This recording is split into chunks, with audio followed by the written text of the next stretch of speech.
एक लंबे समय पहले एक गांव में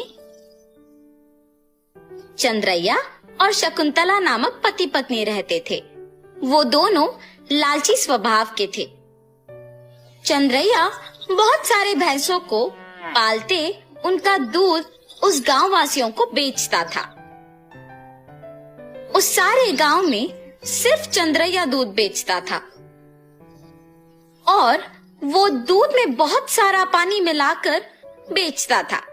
इतना ही नहीं, वो कम से कम उन भैंसों के बच्चों को भी पीने के लिए दूध नहीं बचाता था। एक दिन जब चंद्रैया दूध लेके गांव को बेचने जाता है, चंद्रैया, तुम्हारे दूध में दिन प्रतिदिन पानी की मात्रा ज्यादा हो रहा है। तुम्हारे पास इतने भैंस होने के बावजूद तुम पानी क्यों मिला रहे हो? अगर तुम्हें पसंद है तो मुझसे दूध लो, वरना नहीं। मैं यही दूध किसी और को भी दे सकता हूँ। ऐसे गुस्से से बात करके वहाँ से चला जाता है। उस सारे गांव में सिर्फ चंद्रैया ही दूध बेचने के कारण वो जैसे भी दूध दे, सभी चुपचाप उसी से लेते थे। जहाँ वो भैंसों को रखता था, उसके बगल में एक बड़े पेड़ पर एक भूत रहती थी। हमेशा की तरह चंद्रैया सारे भैंसों के पास जाकर उनसे दूध निचोड़ के पानी मिला के सबको बेचने जाता है। हर रोज ये लालच के कारण इतना दूध निचोड़ता है कि हमारे खुद के बच्चों को पिलाने के लिए कुछ नहीं है। इतना ही नहीं, हम हर रोज देखते हैं कि वो दूध में पानी मिलाता है। हम बचपन से उसी के पास बड़े हुए हैं, इसलिए हम कुछ नहीं कर पा रहे हैं, लेकिन हमें उसे एक सबक सिखाना ही होगा। ऐसे आपस में बात करते रहते हैं। जब वहाँ की भूत उनकी बातें सुनकर सोचती है, हर रोज इन भैंसों की दुखी बातें मैं नहीं सुन पा रही हूँ, और इतना ही नहीं, इस आदमी के दूध में पानी मिलाने के कारण गांव वाले भी दुखी हो रहे हैं। इन भैंसों की सहायता से ही इस आदमी को सुधारना होगा। ऐसे सोचकर वो भूत उन भैंसों के पास आती है। तब, मैंने तुम सब की बातें सुनी है। अगर तुम लोग मेरी बात सुनोगे तो तुम्हारे मालिक को सुधार सकते हैं। कौन हो तुम? तुम हमारी बातें सुन सकती हो? मैं एक भूत हूँ, इसी पेड़ पे रहती हूँ। मैं हर रोज तुम्हारी बातें सुनते रहती हूँ। हम तुम्हारी बात सुनेंगे, मगर वादा करो कि तुम हमारे मालिक को कुछ नहीं करोगी। सिर्फ उन्हें एक सबक सिखाओ, बस। ठीक है, तुम्हारे मर्जी के अनुसार उन्हें कुछ नहीं करूंगी। ऐसे कह के हमेशा की तरह चंद्रैया उनसे दूध निचोड़ने जाता है। जब वो निचोड़ने लगता है, तब वो भैंस उसे जोर से लात मारती है।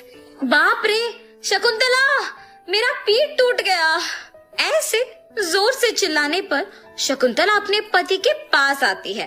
अरे रे, क्या हुआ? आप गिर कैसे गए? उस भैंस को आज कुछ हुआ है।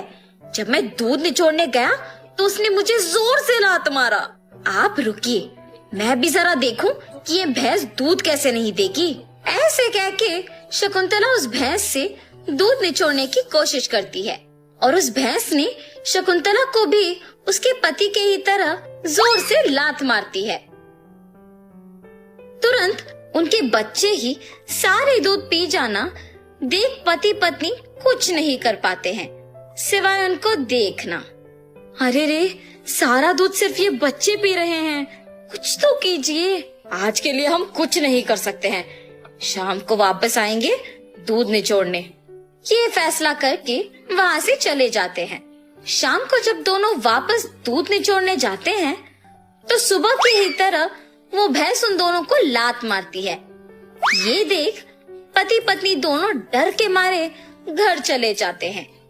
ऐसे कुछ दिनों तक भैंस उन्हें दूध निचोड़ने नहीं देती है और सारा दूध सिर्फ अपने बच्चों को पिलाती है। सुनिए, कम से कम हमारे उपयोग के लिए तो दूध निचोड़ के आइए ना।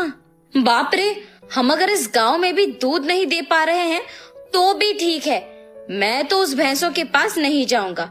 वहाँ के भैंसों में से एक को कुछ तो हुआ है, इसीलिए हमें दूध निचोड़ने नहीं दे रही है और सिर्फ उसके बच्चों को दूध पिला रही है। उतना चाहिए तो तुम खुद निचोड़ने जाओ। बाप रे, मैं अकेले? नहीं नहीं, हम दोनों मिलके दूध निचोड़ने की कोशिश करते हैं। चलिए। ठीक है, कल सुबह जाएंगे। ठीक है जी। भैंसों के पास जाते हैं। शकुंतला, पहले तुम जाओ। ऐसे कहने पर शकुंतला उन भैंसों के पास जाके दूध निचोड़ने की कोशिश करती है। जब वो निचोड़ने की प्रयत्न करती है तो वो भैंस जोर से लात मारती है। बिना दूध दिए अपनी पत्नी को लात मारने के कारण चंद्रैया को गुस्सा आता है और वो एक डंडे से भैंस को मारने लगता है। मेरी पत्नी को दूध निचोड़ने नहीं दोगे तुम? हाँ? ऐसे कहते हुए जोर जोर से मारता है, मगर उस भैंस की जगह चंद्रैया खुद पिटता है और इसी कारण उस भैंस को मारना बंद कर देता है। लेकिन उसके बाद भी उसको और उसकी बीवी को डंडे से मार पड़ते ही रहते हैं। हम आइंदा कभी भी दूध निचोड़ने नहीं आएंगे, हमें मत मारो। अरे हिम्मत है तो ऐसे दिखे बिना नहीं, सामने आके मारो हमें। ऐसे कहने पर वो भैंस अचानक एक भूत के रूप में बदल जाती है। मैं ही तुम लोगों को मार रही थी। सिर्फ कुछ दिन दूध ना ले पाने के कारण और घर पे दूध ना होने के कारण गुस्सा होके तुम इस भैंस को मारने चले आए, तो फिर कुछ सालों से जो तुम सारे दूध को उनके बच्चों के लिए बचाए बिना ही ले जाके बेचने पर इन भैंसों को कितना बुरा लग रहा होगा। हाँ, आज से अगर कभी भी तुमने दूध में पानी मिलाया या फिर भैंसों के बच्चों के लिए दूध न बचाया तो मैं तुम्हें नहीं छोड़ूंगी। मैं यही रह के तुम पे नजर रखूंगी। हाँ, हमें माफ कर दो, आज से हम ये कभी नहीं दोहराएंगे। ऐसे कहने पर वो भूत वहाँ से गायब हो जाती है। तब से उस भूत के डर से चंद्रैया और शकुंतला भैंसों के बच्चों के लिए कुछ दूध को बचा के बाकी को निचोड़ के उसमें पानी मिलाना बंद करके बेचते हैं। भैंस भी उनके मालिक के सुधारने के पीछे उस भूत के ही हाथ रहने का सच जान के बहुत खुश होते हैं। गांव वाले सारे चंद्रैया को अच्छा गुणवत्ता वाले दूध देते हुए देख खुश होते हैं कि उसमें बदलाव भी आया है।